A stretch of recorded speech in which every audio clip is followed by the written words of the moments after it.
Hei, eu sunt David și vreau să fac un anunț.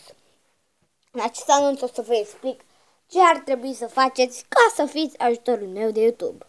Primul lucru, scrieți-vă în comentarii numărul de telefon, deoarece eu o să vă sun și o să vedem la telefon dacă sunteți partenerul potrivit pentru acest YouTube!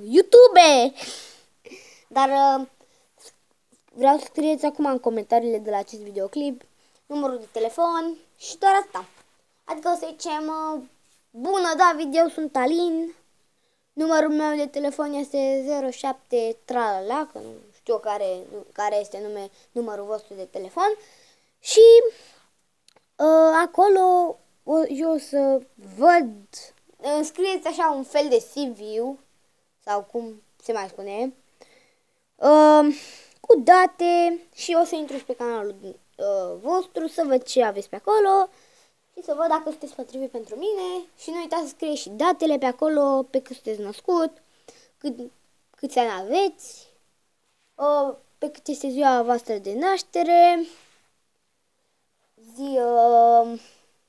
dacă sunteți în Craiova sau da. Eu sunt în Craiova și am nevoie de parteneri din Craiova. Și un singur lucru mai trebuie mie ca să fie așa complet. Eu vreau acolo fix cel mai jos să îmi scrieți o mică zi, să-mi scrieți dacă aveți adresa de Facebook ca să intru să vorbesc cu voi pe Facebook, să fim prieteni pe Facebook, vă adaug și la prieteni și tot acâmul. Bun, eu am fost David și nu uitați să dați like și prin comentarii să scrieți toate chestiile astea și să fim parteneri. Pa!